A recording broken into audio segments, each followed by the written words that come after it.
여러분 반갑습니다. 이제 하나님의 말씀을 나누는 시간을 함께 하도록 하겠습니다. 계속해서 주기도문 강해를 이어오고 있습니다. 오늘은 그 10번째 시간입니다. 주기도문은 어떻게 돼 있죠?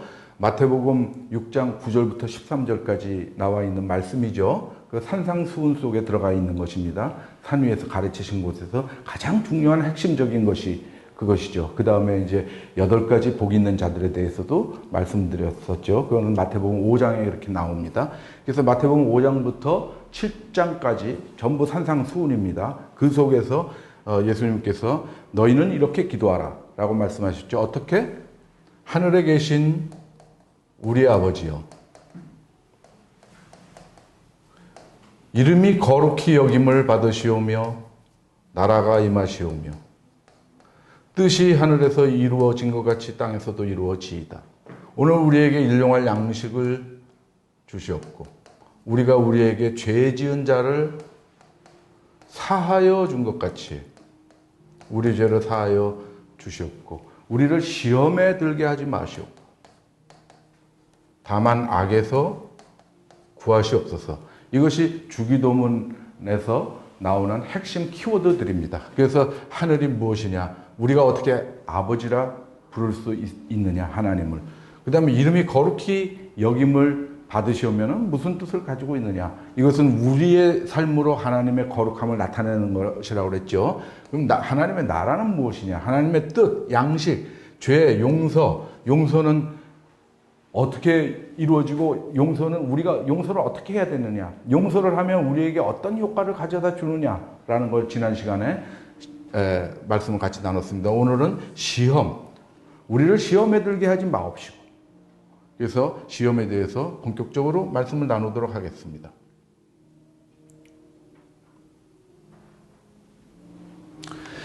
시험이라는 말을 사용하는데 그냥 우리 한글 성경에서는 다 시험으로 번역하고 있는데 두 가지 뜻이 있습니다. 테스트와 영어로 하면 템프트. 영어를 이렇게 사용하면 부득이해서 그렇습니다. 우린 그냥 다 시험이라고 그러기 때문에. 근데 테스트 한다라는 것과 그러니까 무엇을 우리가 그냥 시험 보는 거 그런 거죠. 그게 다 테스트죠. 그 다음에 실험실에서 뭘 검사하는 것도 테스트죠. 다 그렇습니다. 테스트의 뜻은 여러분들이 너무도 잘 알고 있죠. 그거는 그냥 우리의 국어처럼 이렇게 쓰고 있습니다. 테스트라는 말은. 근데 유혹이라는 뜻이 있죠. 사탄의 시험. 이것은 뭐냐면 유혹입니다. 템프트. 영어로 하면 템프트입니다. 그래서 히브리어에서는 약간의 발음 차이가 있습니다. 나샤. 근데 헬라어에서는 우리처럼 똑같이 페이라조를 쓰고 있습니다. 헬라어 성경에서는. 그래서 두 가지 의미가 있다. 시험에는. 그래서 첫 번째로 우리가 오늘은 테스트에 대해서 살펴보고자 합니다. 시험에 테스트와 템프트, 즉 유혹이 있는데 유혹에 대해서는 다음 시간에 보기로 하겠습니다. 하나님의 시험. 하나님의 시험 중에서 하나님께서 하시는 시험이 있습니다. 신명기 8장 2절에 보면은 너를 시험하사 네 마음이 어떠한지 그 명령을 지키는지 지키지 않는지 알려 하십니다. 하나님께서 우리를 시험하는 것은 무엇이냐면 사탄이 우리를 시험하듯이 사탄의 시험은 유혹이죠. 우리를 어려운 지경으로 끌고 들어가고자 하는 것이 아니고 우리 마음이 어떠한지 그 상황을 살피시기 위해서 시험하는 것입니다. 그 살피시는 것의 요체는 무엇이냐면 그 명령을 지키는지 지키지 않는지. 즉 뭐냐면 순종 여부입니다. 하나님의 시험은 뭐냐면 순종 여부를 가리는 것입니다. 너희가 순종하는 자냐 불순종하는 자냐 그것을 알아보시기 위해서 우리를 시험해 보는 겁니다. 그래서 광야에서는 40년 동안 광야길을 걷게 하신 것, 40년 동안 이스라엘 백성을 광야에서 시험하셨습니다. 이때는 광야에서 겪은 것들이 만나를 경험하기도 했죠. 하나님께서 주시는 만나를 너희들이 어떻게 대하느냐. 그 다음에 정탐꾼을 보내라는 명령을 하시기도 하셨죠. 정탐꾼. 12명의 정탐꾼이 있었죠. 그래서 가나안을 갖다가 가나안을 차지하기 위해서 바로 그 신광야에서 가나안으로 들어가기 위해서 하나님께서 12명을 보내서 정탐하라고 그랬는데 각 지파에서 12지파에서 한 명씩 대표자를 뽑아서 보냈죠. 근데 돌아와 가지고 10명은 아주 부정적인 얘기를 했습니다. 하나님의 능력을 믿지 않고. 근데 그 나머지 두 명, 즉 여호수아와 갈렙만 이제 하나님의 믿음 위에 서서 긍정적으로 얘기를 한 적이 있었죠. 그러면 정탐꾼을 보냈을 때 정탐꾼 너희들이 어떻게 하느냐? 너네가 과연 하나님을 의지하는 자냐? 하나님의 뜻에 순종하는 자냐? 그것을 보시는 겁니다. 광야에서 또 뭐가 있었습니까? 마사에서 일어난 사건이 있죠. 어떤 얘들이 막 모세하고 아론한테 물을 달라고 외치죠.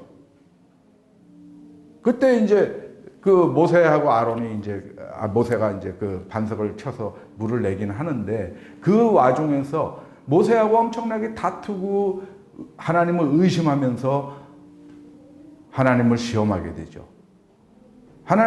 하나님을 전폭적으로 의지하지 않고 순종하지 않는 그런 경우가 생깁니다. 그런 모든 것들을 여호와께서 우리를 보시는 것입니다. 그래서 하나님의 시험은 우리가 순종하느냐 아느냐, 하나님의 뜻대로 살아가느냐 아니냐, 그런 뜻이 너네가 하나님의 뜻대로 살아갈 의향이 있느냐 없느냐, 그것을 보시는 것입니다. 마귀의 시험하고는 전적으로 다른 것이죠. 그래서 단어 자체가 다르죠. 마귀가 하는 건 템프트, 유혹입니다. 시험으로 계속 번역되고 있지만. 그래서 시편에 보면은 나를 살피시고 시험하사 내 뜻과 내 양심을 단련하소서. 이것은 무엇을 얘기합니까? 내 뜻과 양심을 단련하기 위한 시험입니다. 우리가 항상 내 뜻과 양심이 하나님을 순종하는 것, 하나님을 의지하는 것에 맞춰져 있느냐, 그것을 계속해서 보는 겁니다. 그리고 그 방향으로 가는 것, 그것을 위한 시험입니다. 하나님의 시험은. 그래서 야고보서 1장 12절에는 시험을 참는 자는 복이 있다. 이는 시련을 견디어낸 자가 주께서 자기를 사랑하는 자들에게 약속하신 생명의 면류관을 얻을 것이기 때문이다. 시험을 참는 자와 시련을 견디어낸 자, 자기를 사랑하는 자, 이건 다 같은 것이죠. 이들은 이퀄입니다. 시험을 참는 자, 시련을 견디어낸 자, 자기를 사랑하는 자, 하나님을 사랑하는 것이죠. 복이 있다는 겁니다. 시험을 참는다라는 것은 인내한다라는 것입니다. 시험은 무엇입니까? 하나님의 시험은 우리를 단련하는 거고, 우리가 순종하느냐 안 하느냐의 순종 여부입니다. 그래서 인내로서 우리가 가는 것이 무엇입니까? 인내로서 우리에게 당한 경주를 하며, 인내로서 이것이 무엇입니까? 선한 싸움의 과정입니다. 믿음의 주요 온전케 하시는 이인 예수를 바라보자. 예수를 바라보면서 우리에게 당한 시험, 우리에게 당한 경주, 우리에게 당한 선한 싸움을 싸워 나가는 것이 우리 성도의 과정입니다. 우리 신앙생활의 과정입니다. 그래서 이것은 선한 싸움을 얘기하고 있습니다. 시련을 견디어낸 자, 이건 도키모스인데 헬라어로는 이것은 뭐냐면 자격이 있는, 무엇을 받을 만한 자격이 있는 자, 무엇을 얻을 만한 자격이 있는 자를, 그리고 인정받는 자, 그런 뜻을 가지고 있습니다. 헬라어로. 이 시련을 견뎌낸 자가 그냥 한 단어입니다. 도키모스라는 한 단어입니다. 그래서 보면은 제가 성경을 적은 게 있는데 디모데후서 10장 18절을 보면은 옳다 인정함을 받는 자, 이것이 도키모스입니다. 옳다 인정함을 받는 자, 시련을 견뎌낸 자. 시련을 견뎌내면 우리가 옳다고 인정받는 자가 되죠. 그런데 그것을 누가 인정하느냐? 자기를 칭찬하는 자가 아니요 오직 주께서 칭찬하는 자신이라. 그러니까 하나님으로부터 칭찬받는 자가 옳다 인정함을 받는 자, 시련을 견디어낸 자가 되는 것이죠. 그러면 이 자는 어떻게 되는 겁니까? 이 자는 옳다 인정을 받는 자는 선한 싸움을 다 한 자입니다.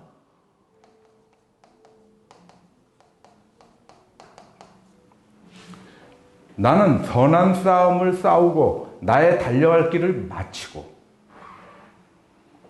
달려갈 길, 그 레이스를 마치고 경주를 마치고 믿음을 지켰으니 이렇게 됩니다. 그러면 그 믿음을 지키는 자는 승리한 자죠.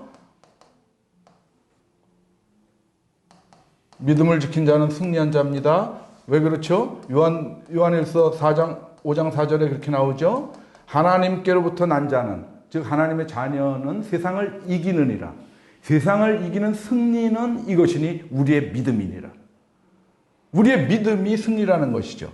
그러면 승리한 자가, 선한 싸움에서 승리한 자는 무엇을 얻게 됩니까?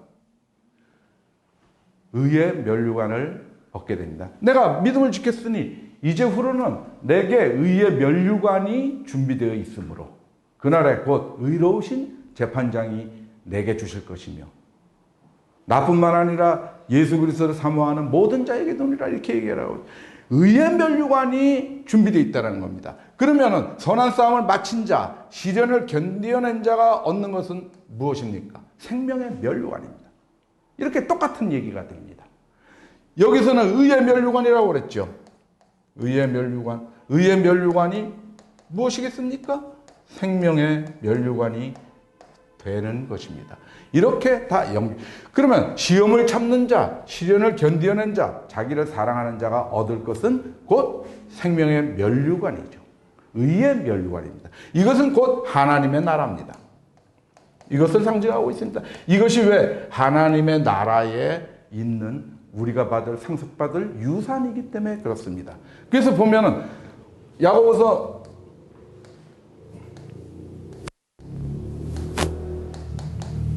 2장 5절에는 어떻게 나옵니까? 하나님께서 자기를 사랑하는 자들에게 어떻게 합니까? 하나님이 세상에서 가난한 자를 택하사 믿음에 부유하게 하시고 또 자기를 사랑하는 자들에게 약속하신 나라를 상속으로 얻게 하지 아니하셨느냐.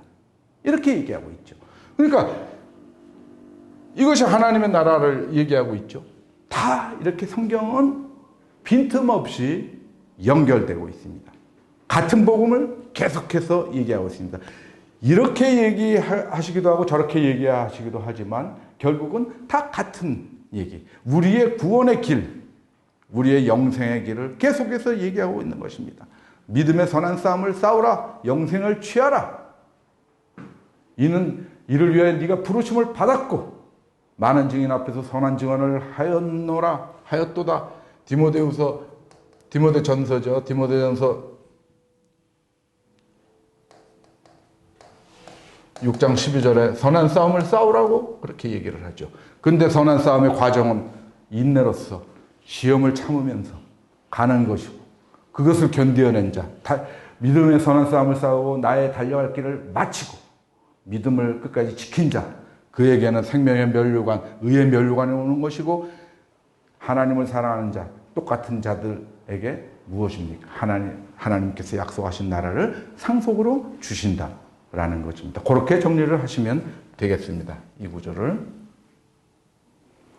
하나님을 시험하는 것이 있습니다. if, 조건을 내세워서 하나님을 시험합니다. 이 if는 뭐로 연결되냐면 오화로 연결됩니다. 그럴 건가? 안 그럴 건가? 이것이든지 혹은 저것이든지로. 하나님께서 우리를 시험하는 것은 우리의 순종 여부를 보시는 거고 우리를 단련시키는 것인데 뭐냐면 하나님을 시험하는 것이 있습니다. 마태복음에서 4장에서 어떻게 합니까? 4장 4절부터 사탄이 전원을 좀 내려주십시오. 죄송합니다. 잠깐 이 전자기기 소리가 나서 그걸 좀 전원을 끄도록 하겠습니다.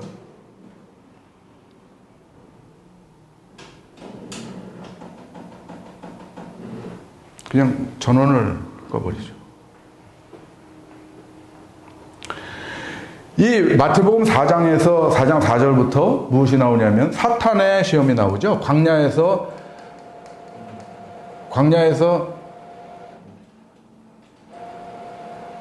그냥 전원을 뽑으라니까. 아예.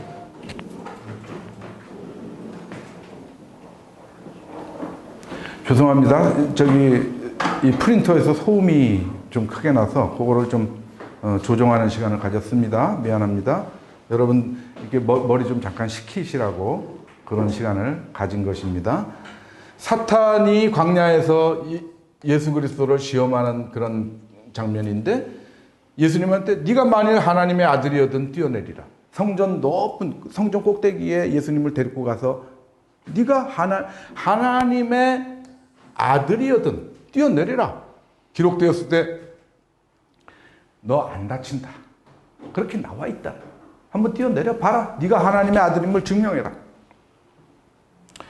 그러면은 이것이 무엇입니까? 만일 네가 하나님의 아들인데도 불구하고 네가 뛰어내렸을 때 하나님께서 너를 죽이시나 안 죽이시나 오아로 테스트하는 거죠. 한번 보자 이겁니다. 우리가 그런 일들을 많이 합니다. 하나님을 시험하는 경우 많습니다. 우리가 선한 사업을 하러 어디를 가는데 만일 우리가 복음을 전하러 간다면 우리가 모여서 예배를 한다면 이런 조건을 가지고 하나님을 시험합니다. 우리가 다닥다닥 붙어서 하나님을 예배한다면 하나님을 예배하기 위해서 그렇게 모였다면 어쩔 수 없이 코로나 상황 때죠. 우리를 코로나에 감염시키시겠습니까? 하고 하나님을 시험하는 겁니다. 우리가 복음을 전하러 가는데 만일 시간이 부족했다면 우리가 하나님의 복음을 빨리 전하기 위해서 고속으로 차를 몰고 간다. 그런데 하나님께서 우리에게 사고 나게 하시겠습니까? 안 하시겠습니까? 그거 다 하나님을 시험하는 겁니다. 이때 예수님께서 그 성전 꼭대기에서 뛰어내렸다면 어떻게 됐겠습니까? 결과가. 예수님은 대부분 이렇게 질문을 하면 예수님께서는 그래도 사셨겠죠. 그렇게 얘기를 합니다. 안 그렇습니다. 거기서 뛰어내리셨으면 돌아가셨습니다. 바로. 왜 그러냐면 그것은 하나님의 사업을 위한 것이 아니고 마귀의 유혹에 넘어간 겁니다. 하나님을 시험한 겁니다. 하나님을 시험하는 순간 우리는 하나님으로부터 어떤 혜택도 받지 못합니다.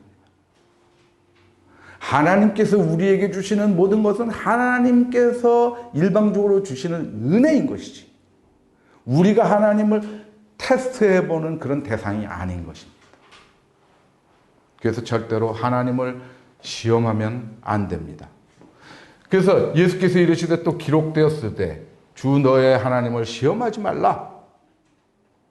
이 테스트입니다. 테스트하지 말라는 겁니다. 이게 신명기 6장 16절이죠. 기록된 것이 구약에도 이렇게 기록이 되어 있습니다. 바로 나오는군요. 신명기 6장 16절. 너희가 마사에서 시험한 것 같이 너희의 하나님 여호와를 시험하지 마라. 너희 하나님 여호와를 시험. 마사에서 시험은 무엇입니까? 마사는 지명입니다. 그가 출애굽기 이 에피소드가 출애굽기에도 나오고 민수기에도 나옵니다. 그가 그곳 이름을 마사 또는 무리바라 불렀으니 이는 이스라엘 자손이 다투었으며 무리바가 다툼이란 뜻입니다. 지명인데 다투었기 때문에 무리바라는 지명이 됐고 같은 곳입니다. 장소가. 마사는 뭐냐면 그들이 여호와를 시험하여 마사는 시험이란 뜻입니다. 이르기를 여호와께서 우리 중에 계신가 안 계신가. 여호와를 시험하여 이르기를 여호와 하나님은 우리에게 같이 계실까 안 계실까? 이렇게 해주실까 안 해주실까? 하나님 이렇게 해주시겠습니까? 안 해주시겠습니까? 하나님 제가 이렇게 하면은 11조를 내면은 하나님께서 나를 시험하라고 그랬는데 11조를 하면 복을 주시겠습니까? 안 주시겠습니까? 시험해보는 겁니다. 그것 전부 다 죄악입니다. 왜? 하나님께서 모세를 통해서 또 예수 그리스도를 통해서 너희가 하나님을 시험하지 마라. 하나님은 시험의 대상이 아니다.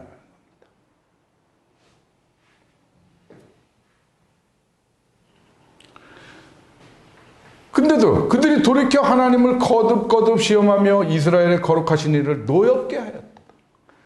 하나님을 거듭거듭 시험하면 하나님께서 노여워하십니다. 민수기에서 아까 정탐꾼을 보내고 나서 이제 돌아왔는데 갈렙하고 여호수아가 돌아와서 그렇게 얘기를 했는데 이 백성들은 계속해서 그들의 말을 믿지 않고 계속해서 하나님을 시험하는 듯한 그런 태도를 취했습니다. 그래서 민수기 14장 22절에 보면은 하나님께서 너희가 나를 광야에서 10번이나 시험을 한다 라고 얘기를 하십니다. 그 성경을 잠깐 보겠습니다. 내 영광과 애굽과 광야에서 행한 내 이적을 보고서도 이같이 10번이나 나를 시험하고 내 목소리를 청종하지 아니한 그 사람들은 내가 그들의 조상들에게 맹세한 땅을 결단코 보지 못할 것이요 또 나를 멸시하는 사람은 한 사람도 그것을 보지 못하리라. 이렇게 말씀하고 있습니다. 이들이 계속해서 거듭거듭 시험을 우리의 삶 속에서도 계속해서 하나님을 시험하는 그런 일들이 있습니다. 그것을 하시면 안 됩니다.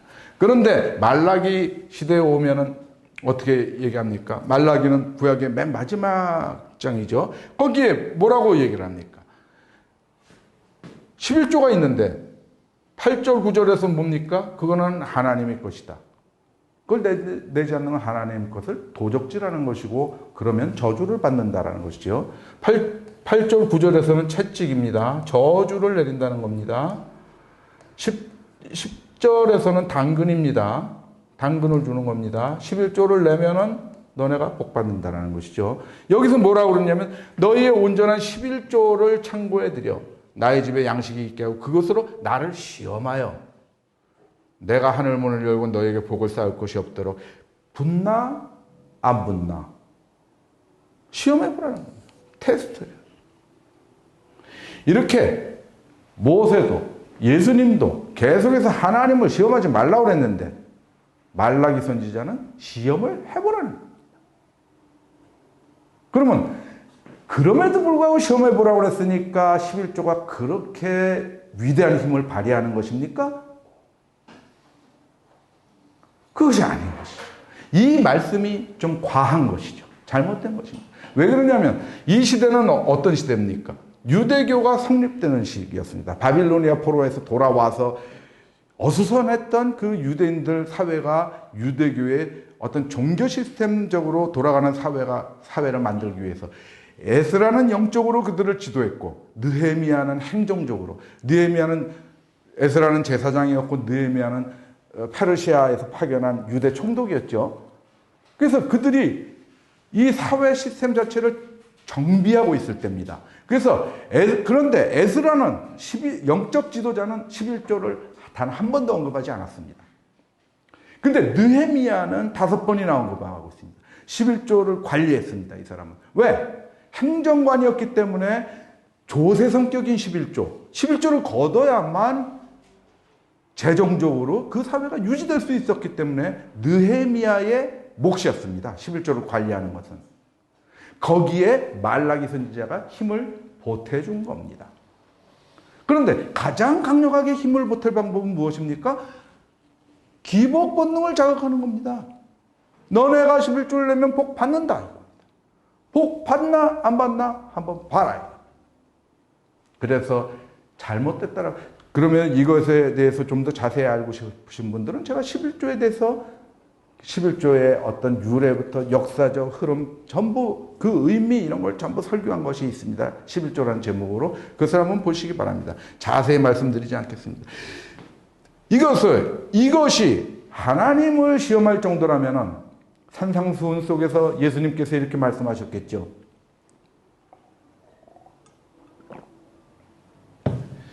11조를 잘하는 자는 복이 있나니 너희가 하나님을 시험할 수 있을 것이요 많은 부귀와 영화를 누릴 것이니라. 이렇게 말씀하셨겠죠.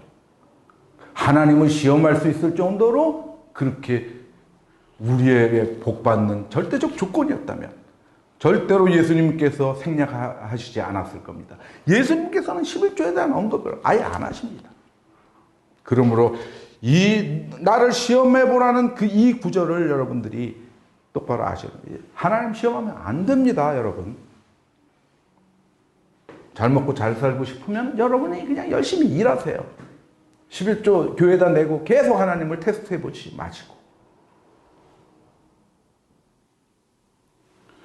예수 그리스도의 시험이 있습니다. 예수님께서 이거는 이제 오병이었대죠. 큰 무리가 자기에게로 오는 것을 보시고 빌립에게 이르시되 우리가 떡을 사서 이 사람들을 어디서 떡을 사서 먹이겠느냐. 이렇게 말씀하시면 친히 어떻게 하실지를 아시고 빌립을 시험하고자 하심이라. 무엇입니까? 예수님은 행동의 계획이 다 서 있으신 분입니다. 예수님은 행동하는 자입니다. 사랑의 실천 운동가입니다. 하나님의 사랑을 이 땅에 실현시키시기 위해서 오신 겁니다. 그 모범을 또 보이시기 위해서 오신 것입니다.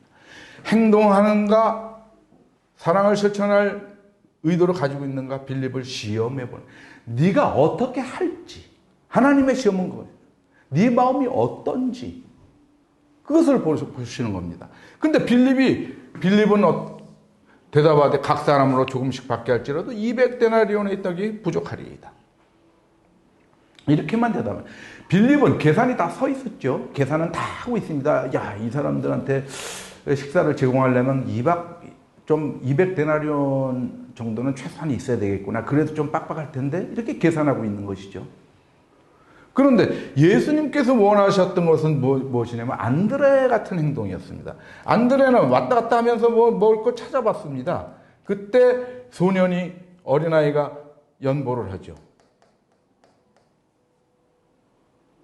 그렇지 않습니까? 물고기 2마리하고 떡 5개, 보리떡 5개. 안드레는 이렇게 찾아다녔습니다. 그래서 연보를 받았습니다. 그것을 예수님께 갖다 드렸습니다. 예수님께서 감사하셨습니다. 하나님께 놀라운 은혜의 역사가 이루어집니다. 이렇게 우리는 실천해야 됩니다. 움직여야 됩니다. 믿음도 사랑도 다 움직이는 것입니다. 그냥 누워 잠자고 있으면 그것은 아무 의미가 없는 것이죠. 그래서 예수님께서 빌립을 그런 의미로 시험을 하신 것이죠. 예수 그리스도를 시험한다. 이거 안 되죠. 이것 또한 안 됩니다. 왜? 예수 그리스도는 하나님이시니까. 하나님을 시험하면 안 되고 예수 그리스도를 시험하면 안 되고 성령을 시험하면 안 돼요. 테스트해보면 안 돼요. 당신이 이렇게 할 거요? 안 할 거요? 그 대상입니까? 절대로 그런 시험을 하면 안 됩니다. 우리가 기도할 때도 그걸 조심해야 됩니다. 작정 기도라는 거 막 하시는 분들이 있습니다. 내가 100일 작정 기도를 드렸는데 이거 들어주시겠습니까? 안 들어주시겠습니까? 안 들어주십니다. 그런 테스트 기도. 마태복음에 유대인들이 우리에게 이르소서 가이사에게 세금을 바치는 것이 옳으니까 옳지 아니하니까. 오하죠. 계속 오하로시오.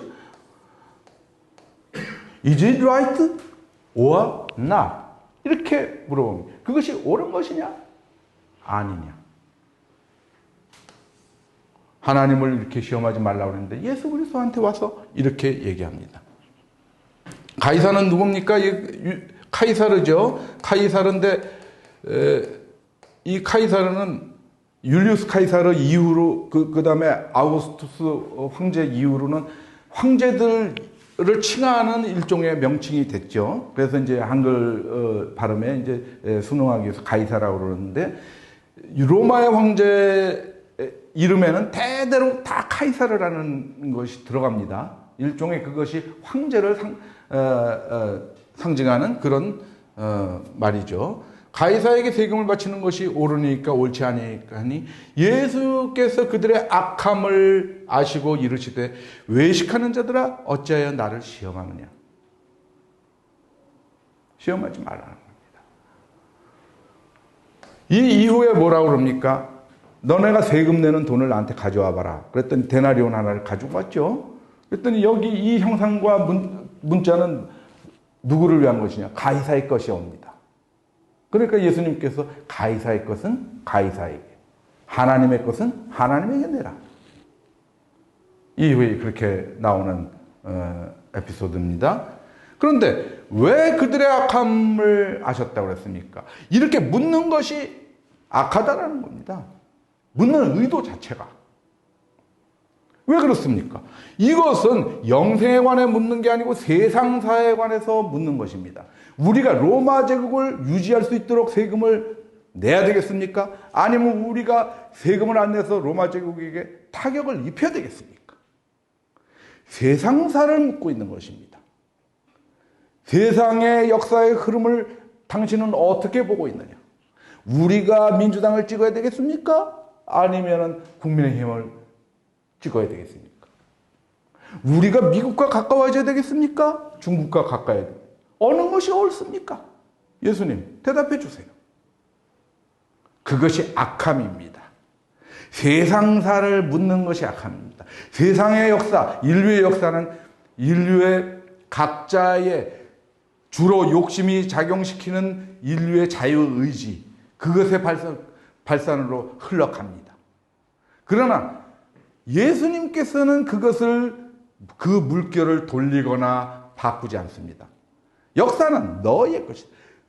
하나님의 창조는 원리대로 된 것입니다. 그 안에서 인간의 의지대로 인간의 자기네들의 그 집단 지성, 집단 지성 혹은 집단 야만 이런 식으로 역사는 이루어져 갑니다. 하나님의 역사는, 우리 속에서 하는 역사는 오직 그 인류의 역사 속에서 존재하는 우리들 속에 하나님 나라의 역사를 진행시키고 있는 겁니다. 그래서 하나님 나라의 것, 하나님의 것, 우리의 거룩한 삶, 이것은 하나님한테 바치는 것이고 가이사의 것은 가이사에게 바치는 것입니다. 세상 것을 가지고 교회로 들어오면 안 됩니다. 교회에서 세상을 논하면 안 됩니다. 그것이 옳으냐 그러냐, 이것은 우리의 토론의 대상이 아닙니다. 우리가 어떻게 해야 영생의 이 길을 갈 것이냐, 어떻게 하나님의 일을 할 것이냐, 이것이 하나님의 뜻을 이루는데 옳으냐 옳지 않으냐, 이것을 따지고 예수님께 그것을 물어봐야 됩니다. 그것을 묻는 기도를 해야 됩니다. 세상의 것을, 세상의 관심사 오직 그것으로 끌고 들어오면 안 됩니다. 그래서 예수님께서 그들의 악함을 아셨다는 겁니다. 세상을 향한 우리들의 모든 관심, 거기에 쏠려 있는 모든 삶, 그 자체가 악한 것이기 때문에 그렇습니다. 그래서 우리는 세상에서 눈을 돌려서 하늘나라를 바라보는 삶을 살아야 됩니다. 물론 세상 속의 삶으로 우리가 세상에 있는 모든 것들을 세상에 속한 자로서 결정할 수 있습니다. 그러나 그것을 하나님의 세계로 끌어들이면 안 됩니다. 그것을 여러분들 분명히 아셔야 됩니다.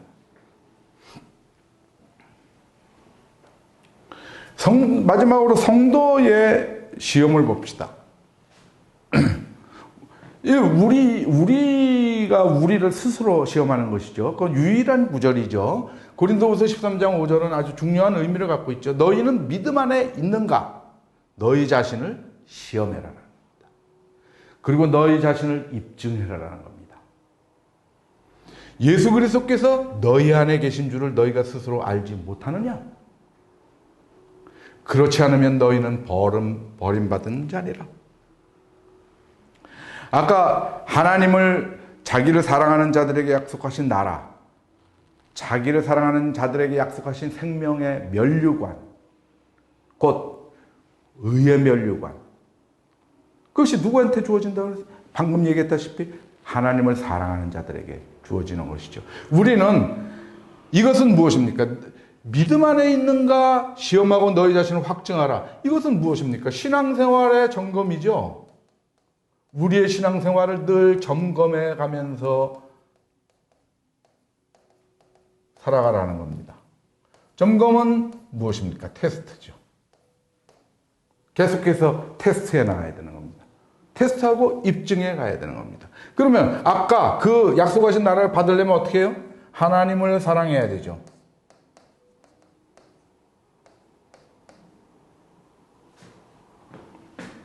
이거 자주 나오는 얘기죠. 하나님을 사랑하는 것은 무엇입니까? 요한일서 5장 3절에서 그의 계명들을 지키는 것이라 그랬죠. 하나님을 사랑하는 것은 이것이니 그의 계명들을 지키는 것이라. 근데 이 계명을 지키는 것은 무엇입니까? 이 계명은 무엇입니까? 서로 사랑하라죠. 하나님의 계명은 서로 사랑하라입니다. 분명히 성경이 말씀하고 있습니다. 요한일서에서 3장 23절에서 뭐라고 얘기합니까? 계명은 이것이니 그 아들 예수 그리스도의 이름을 믿고 그가 우리에게 주신 계명대로 서로 사랑할 것이니라. 분명히 이렇게 얘기하고 있지 않습니까? 그가 우리에게 주신 계명 무엇입니까? 새 계명. 딱 한 가지 계명. 예수 그리스도께서 십자가에 달리기 전날 밤에 뭐라 그럽니까? 새 계명을 주노니 서로 내가 너희를 사랑한 것 같이 너희도 서로 사랑하라. 마지막 돌아가시기 전에 새 계명 오직 하나를 주신 것입니다. 이것이 새 계명인데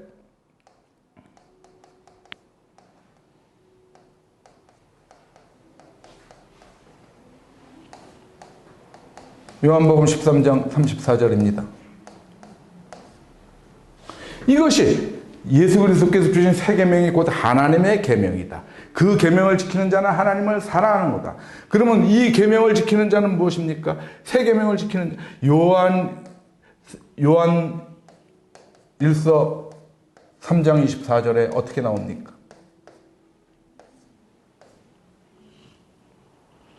바로 다음 절이죠. 계명은 서로 사랑하는데 그것을 지키는 자는 계명을 지키는 자는 주 안에 거하고 주는 그 안에 거하시느니라. 예수 그리스도께서 너희 안에 계신 줄. 예수 그리스도께서 우리 안에 계시는 것은 어떤 상황입니까? 이 계명을 지키는 상황입니다.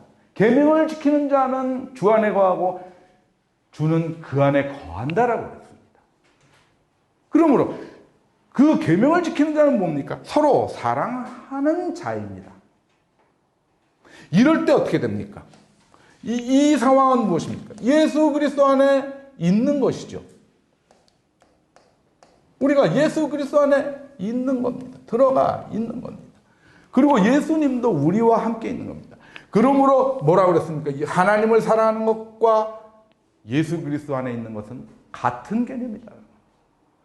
우리가 하나님을 사랑하는가? 곧 우리가 그 계명을 지키는가? 우리가 서로 사랑하고 있는가?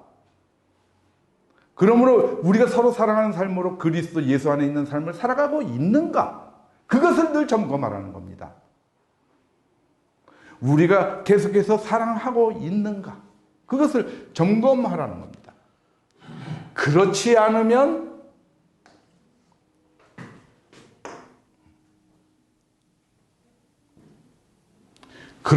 너희는 버림받은 자라는 겁니다.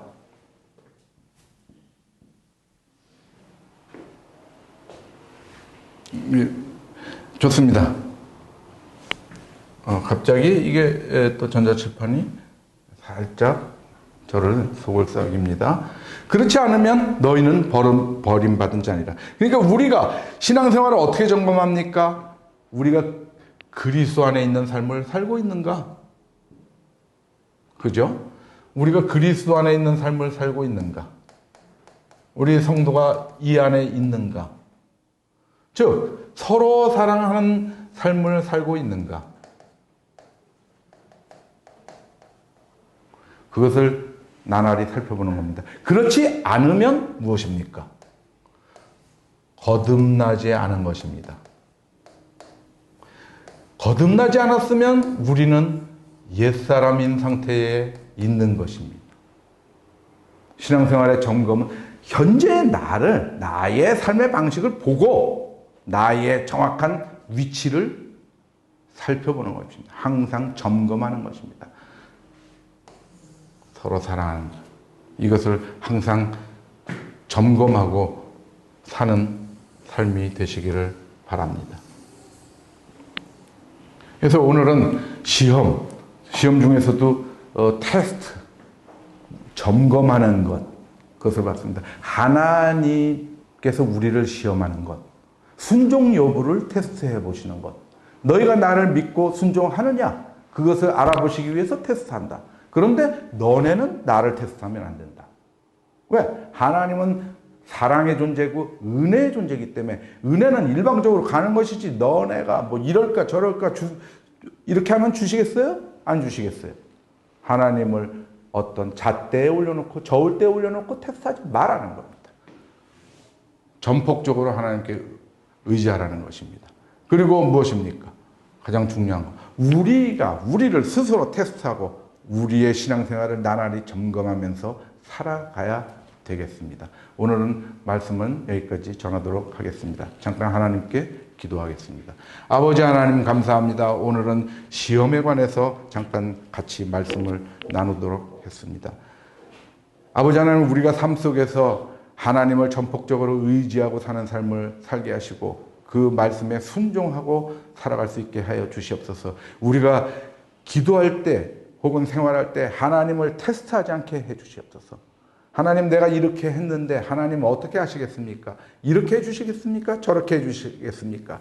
하는 그런 교만한 마음, 불경한 마음 품지 않게 해주시옵시고 하나님께 무조건 순종하면서 살아갈 수 있게 해주시옵소서. 더군다나 가장 중요한 것은 우리가 우리 생활을 나날이 점검할 수 있게 하여 주시옵소서. 우리가 내 이웃을 내 자신처럼 사랑하는, 서로 사랑하는 삶을 살아가고 있는가?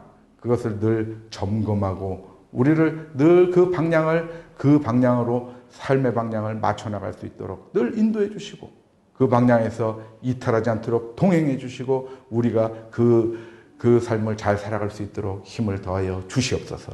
예수 그리스도 이름으로 기도드렸습니다. 아멘.